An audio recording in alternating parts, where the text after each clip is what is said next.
L'aimant de Bruno.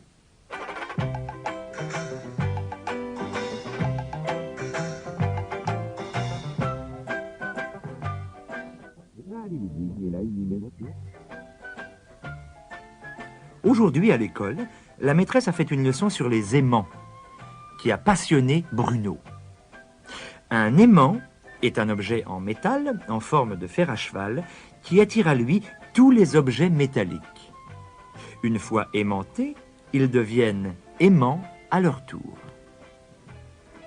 Rentré chez lui, Bruno a trouvé dans la bibliothèque de ses parents un livre sur les aimants.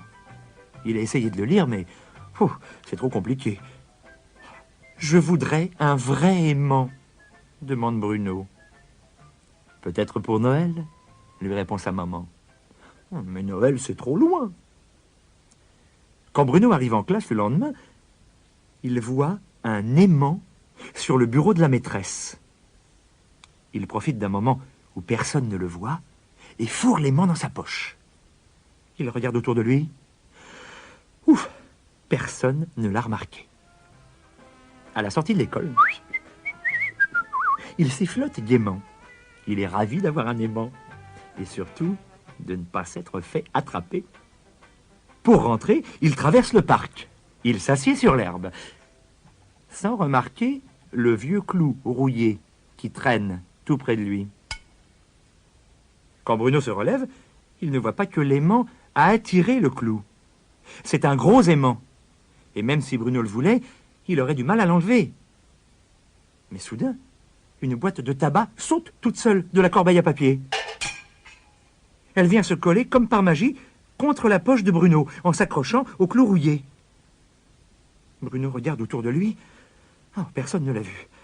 Il essaie de décrocher la boîte, mais elle est aimantée à son tour et tient bon. Et voilà que la corbeille à papier s'ébranle à son tour. Elle est en métal, elle aussi. Bruno se met à courir aussi vite qu'il peut.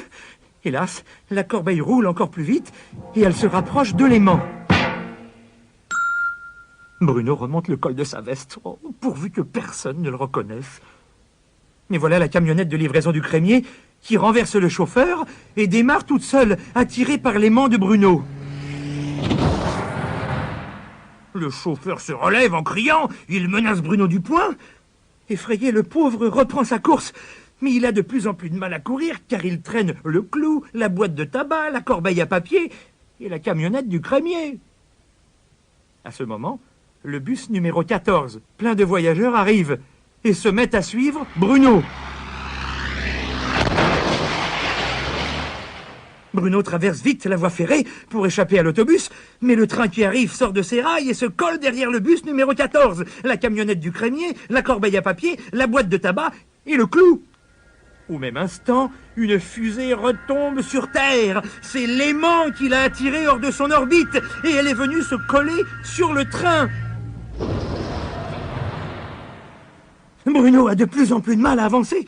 Il se cache la tête sous sa veste, terrorisé à l'idée qu'on le reconnaisse. Le clou, la boîte de tabac, la corbeille à papier, la camionnette du crémier, le bus numéro 14, le train et la fusée le suivent. K1K. Furieux, le chauffeur de la camionnette, une passagère de l'autobus, le cosmonaute court après lui. Mais à cet instant, sa poche finit par se déchirer. L'aimant tombe par terre, ainsi que le clou, la boîte de tabac et la corbeille à papier. La camionnette, le bus, le train et la fusée s'immobilisent derrière eux, bloquant toute la rue où ils se sont arrêtés. Mais Bruno est libre. Il rentre enfin chez lui.